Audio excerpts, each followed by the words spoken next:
T20 world cup 2026 super 8 దశలో Bharat West Indies మధ్య జరుగుతున్న పోరు నువ్వా నేనా అన్నట్టుగా ఉంది. నిజం చెప్పాలంటే డూ ఆర్ డై స్టేజ్‌కి వెళ్ళిపోయింది.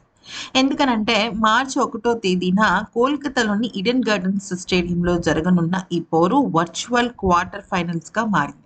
అయితే గ్రూప్ 1 నుంచి ఇక రెండవ సెమీఫైనలిస్ట్ ఎవరు అనేది ఈ మ్యాచ్‌తో తేలిపోతుంది. అయితే ఇప్పుడు అభిమానుల్లో పెద్ద ప్రశ్న ఏంటంటే ఈ మ్యాచ్ వర్షం కారణంగా లేదా ఇతర కారణాల వల్ల రద్దయితే ఏ జట్టు ఫైనల్‌కు చేరుకుంటుంది అంటే మాత్రం నిజంగా ఒక షాకింగ్ విషయం అయితే బయటపడింది. ప్రస్తుతం గ్రూప్ 1 పాయింట్ల పట్టికలో భారత్, వెస్టిండీస్ 2 పాయింట్లతో సమానంగా ఉన్నాయి. అయితే మెరుగైన నెట్ రన్ రేట్ కారణంగా వెస్టిండీస్ రెండో స్థానంలో ఉంది. భారత్ ఇంకా మూడో స్థానంలో కొనసాగుతూనే ఉంది. ఈ మ్యాచ్‌లో గెలిచిన జట్టు 4 పాయింట్లతో నేరుగా సెమీఫైనల్స్‌కి వెళ్తారు. దీనిలో ఇక నెట్ రన్ రేట్‌కి సంబంధించిన విషయం ఏమీ లేదు.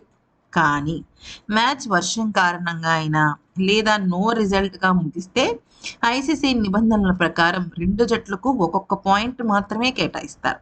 అలాగే సూపర్ 8 మ్యాచ్‌లకి కూడా రిజర్వ్ డే లేదు. ఇంకా భారత్, వెస్టిండీస్ 2 జట్లు కూడా 3 పాయింట్లతో నిలుస్తాయి కదా! అప్పుడు సెమీఫైనల్స్ అర్హత నెట్ రన్ రేట్ ఆధారంగా నిర్ణయిస్తారు. ప్రస్తుతం వెస్టిండీస్ నెట్ రన్ రేట్ +1.79గా ఉంది. భారత్‌ది -0.1తో వెనకబడి ఉంది. సో, అందువల్ల మ్యాచ్ గనుక రద్దయితే వెస్టిండీస్ మెరుగైన నెట్ రన్ రేట్ కారణంగా సెమీఫైనల్‌కు చేరుతుంది. భారత్ పక్కకెళ్ళిపోవాల్సి వస్తుంది. అయితే మ్యాచ్ రోజున అసలు వాతావరణం ఎలా ఉంటుంది? ఏమైనా అంచనా ఉందా అంటే, వాతావరణ నివేదికల ప్రకారం మార్చి 1 తేదీన కోల్కతాలో వర్షం పడే అవకాశాలు చాలా చాలా చాలా తక్కువ. మ్యాచ్ సమయంలో ఆకాశం స్పష్టంగా ఉంటుంది. అంటే పూర్తి మ్యాచ్ జరిగే అవకాశం దాదాపుగా 99.9%. ఒకవేళ నిజంగా ఏదో అల్పపీడనమో, ఇంకోదేదో పీడనమో పడి వర్షం వచ్చే సూచన ఉన్నప్పటికీ కూడా అది కేవలం 1% మాత్రమే. అయినప్పటికీ కూడా మాక్సిమం మ్యాచ్ అయితే జరుగుతుంది. అయితే అభిమానులందరూ దీన్నే కోరుకుంటున్నారు. ఎందుకనంటే ఇది చాలా కీలకమైన మ్యాచ్ మన భారత్‌కు. నిజం చెప్పాలి అంటే నిన్న సౌత్ ఆఫ్రికా చేతుల్లో వెస్టిండీస్ జట్టు ఓడిపోవడం మన భారత్‌కు చాలా పెద్ద శుభవార్త. ఎందుకంటే ఈ సూపర్ 8లో సౌత్ ఆఫ్రికా జట్టే బలమైన జట్టు కంపారిటివ్‌గా చూస్తే. సో, వెస్టిండీస్‌తో కూడా ఆట కొంచెం టఫ్‌గానే ఉండొచ్చు గానీ, జింబాబ్వేతో మాత్రం ఈజీ పాయింట్.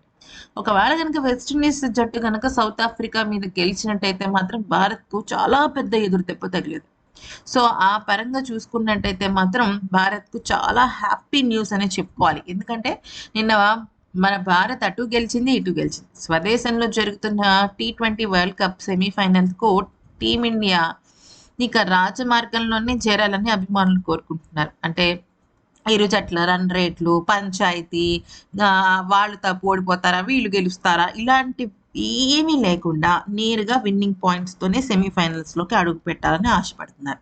ఇలా జరగాలంటే భారత్ ముందు ఒక బెస్ట్ చాయిస్ ఉంది. అదేంటి అంటే ఇక్కడ ఖచ్చితంగా సౌత్ ఆఫ్రికాతో ఓడిపోయినప్పటికీ కూడా జింబాబ్వేతో చక్కగా గెలవడం అయితే జరిగింది మన భారత జట్టు. అయితే ఇక ఇప్పుడు మన భారత్ వెస్టిండీస్‌తో గనక ఒక్క మ్యాచ్‌లో చక్కని విజయం గనక సాధించినట్టయితే హ్యాపీగా అడుగుపెట్టేస్తుందనమాట.